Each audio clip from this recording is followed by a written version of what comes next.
हमारे बिलासपुर में ये तथाकथित कांग्रेसी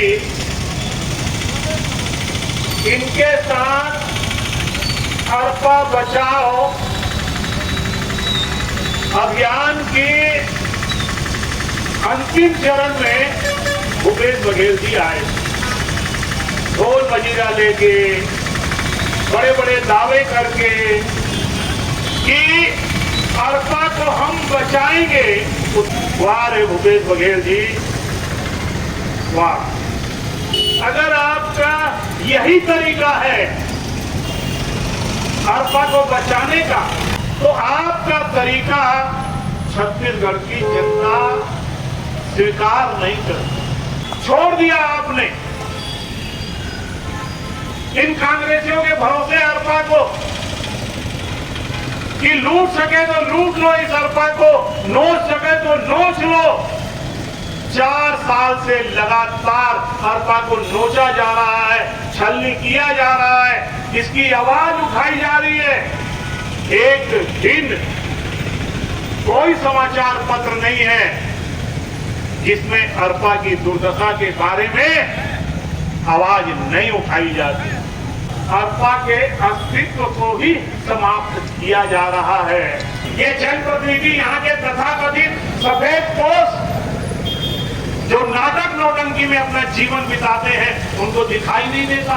ये 17 लोगों की मृत्यु इस अरपा के अवैध खनन में हो गई। कौन अवैध खनन कर रहा है? क्या शहर की जनता नहीं जानती? क्या अधिकारी नहीं जानते? गिरफ्तार करना चाहिए, लेकिन अभी तक नहीं की। आए थे उसके पिता, नाम लेके बोला है उसने कि किसने ये अवैध उत्खनन किया है। क्यों सरकार के हाथ कांप रहे हैं इनके ऊपर कार्रवाई करने? अगर आपके हाथ कांप रहे हैं, आप मौन हो। किस बात की तरफ इशारा कर रहा है ये? यहाँ का जनप्रतिनिधि अगर मौन है तो सीधा सीधा है कि अवैध खनन करने वालों से उनकी साठगांठ है। आपसी लड़ाई का नाटक कर लेना। दोनों लगे हुए हैं, ये ग्रुप भी लगा हुआ है, वो ग्रुप भी लगा हुआ है। आपस में जानबूझ के एक योजना के साथ आपसी लड़ाई का आवरण ओढ़ना, एक दूसरे के ऊपर डाल देना, बिचारा बन जाना। लेकिन वास्तव में दोनों के दोनों इस शहर की दुर्दशा के लिए जिम्मेदार हैं। आज 12 दिन होने के बाद भी अवैध खनन वालों के खिलाफ कोई कार्रवाई नहीं हो। डायरिया पिछले बार फैला, 10 लोगों की मृत्यु पिछली बार। गए पाइप बदलवा दिया, गए इलाज करा दिया, गए घड़ियाली हाथों बहा दिया और फिर इंतजार किया कि फिर फोटो खिंचवाना है, फिर श्रेय लेना है, फिर डायरिया हो जाए। फिर हो गया चाकरी में 3 लोगों की मृत्यु हो गई, सैकड़ों लोग अस्पताल में। जैसी मृत्यु हुई, दनादन पाइप बदलने का काम चालू। क्या इंतजार कर रहे थे कि किसी की मृत्यु हो जाएगी उसके बाद हम पाइप बदलेंगे? सरकार प्रश्न पूछ रहे थे, मैं क्या करूं? बोले मेरे को अधिकारी जो है बताते नहीं है और घटनाएं हो जाती हैं। तो बोले महापौर का ऐसा कहना है। वह बोला मैं उस लाचार, उस बेचारा, क्योंकि नगर में लाचार और बेचारा अगर कोई है तो 2 ही आदमी है इस शहर के। लाचार बेचारा 2 ही आदमी है, एक इस शहर का महापौर और एक इस शहर का विधायक। कोई बेचारा और बेसहारा।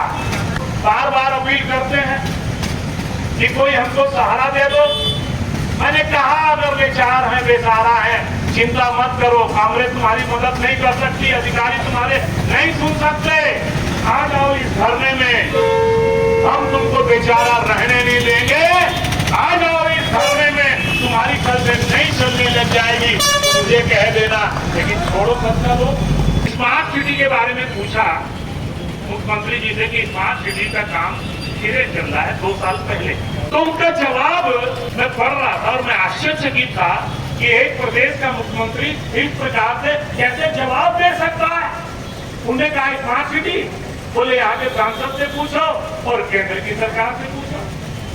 ये मुख्यमंत्री का जवाब मुख्यमंत्री जी को नहीं मालूम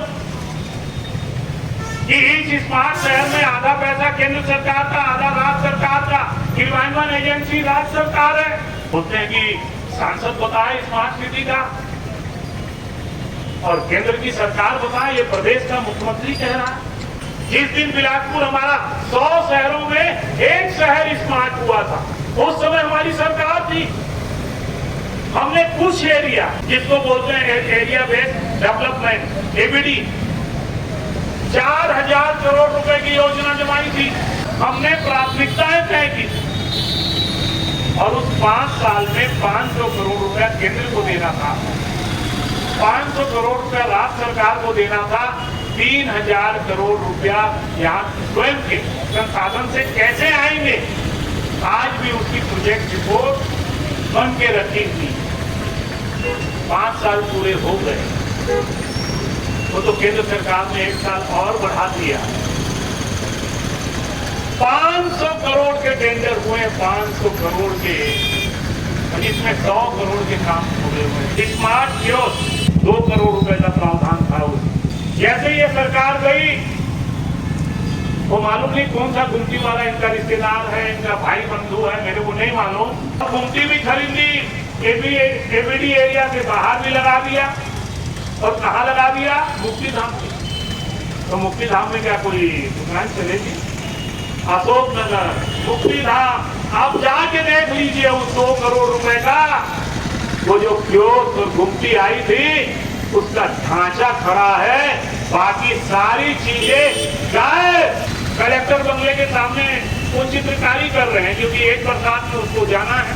जो वीआईपी इलाका है, चित्रकारी, मेरा भी घर है, गलती से लोग समझते होंगे कि मैंने चित्रकारी करा दी, मैंने चित्रकारी करा दी। मैंने कोई चित्रकारी नहीं कराई है। मेरे भाई मत कराओ मेरे घर के सामने चित्रकारी, जो एक बरसात में धुल जाए, उसके बाद ये ब्रिज को पकड़ लिया, उसमें चित्रकारी करा रहे हैं।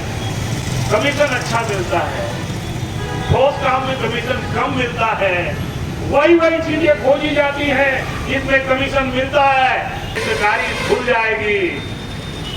लेकिन अधिकारियों और जनप्रतिनिधि याद रखो, ये भ्रष्टाचार की कालिक न कभी भूलेगी और न आप बचोगे। ये आपके चेहरे में लगेगी, जो आम जनता को दिखती रहेगी। स्मार्ट सिटी केंद्र सरकार का पैसा है। क्या कभी यहाँ के अधिकारी को याद आया, क्या यहाँ की सरकार को याद आया कि एक आध केंद्रीय मंत्री को बुला लें, जिससे हमको और फंड मिल जाए और इसमें राशि मिल जाए? मैं भी था शहरी विकास मंत्री, आज जो कांग्रेस की प्रभारी है शैलजा जी, उस समय केंद्र में शहरी विकास मंत्री थी। मैं गया इनके पास और रायपुर में गरीबों की छत के लिए मकान और डोंगरगढ़ में उनके मकान स्वीकृत करा के लाया, और न केवल स्वीकृत करा के लाया, इनको आमंत्रित किया, हेलीकॉप्टर में लेके डोंगरगढ़ गया और उनके हाथ से शिलान्यास कराया और उसके बाद और पैसा लाया। ये होता है संघीय ढांचे का सम्मान। आपने आज कितने प्रोजेक्ट में बुलाया, क्यों नहीं बुलाया? और आप भी लोकार्पण कर रहे हैं और आधा अधूरा। ये मल्टी लेवल पार्किंग क्यों नहीं, इसमें पार्किंग हो रही है? 10 करोड़ रुपया लगा है, क्यों नहीं पार्किंग हो रही? ITMS 150 करोड़ का प्रोजेक्ट है, क्यों नहीं इसको प्रॉपर ट्रैफिक को व्यवस्थित किया जाता? आज 2 महीना हो गया, आज तक पूरा नहीं हुआ। नाले का काम करोगे, सड़क रिपेयरिंग का काम करोगे स्मार्ट सिटी से, चित्रकारी का काम करोगे इस स्मार्ट सिटी से, एबीडी एरिया से बाहर जाके एसटीपी लगाने का काम करोगे, एबीडी एरिया से जाके सड़क बनाने का काम करोगे। ये स्मार्ट सिटी की कल्पना नहीं है, ये निगम का रूटीन का काम है। इसमें स्मार्ट सिटी का पैसे का दुरुपयोग करना इस शहर को स्मार्ट शहर को नहीं, पीछे ले जाने वाला काम है। बार बार हमने आवाज उठाई, आपने बहुत अरबा बचाव कर लिया, बहुत आप सबने सेवा कर ली, समझ लिया है बिलासपुर की जनता ने भी आपकी करनी और करनी को, और इस इसीलिए हम ये तीनों विषय को लेकर आज धरने में बैठे हैं। अनेकों बार हमने आवाज उठाई, जागते रहो सुधर जाओ। बिजली को लेके उठाया, कानून व्यवस्था को लेके उठाया, जमीन की बंदरबाट को लेके उठाया। ये जो भ्रष्टाचार है ये कभी छुपता नहीं। इस रेत खदान में मुआवजा के काम नहीं चलेगा, इनकी तत्काल गिरफ्तारी होनी चाहिए। डायरिया के केस में नगर निगम में जो जिम्मेदार है उसके ऊपर कार्रवाई होनी चाहिए। और ये स्मार्ट सिटी की जो बंदरबाट हो रही है इसको बंद करना चाहिए और सारा काम तेजी के साथ होना चाहिए। नहीं तो ये लड़ाई हमारी अनवरत जारी रहेगी।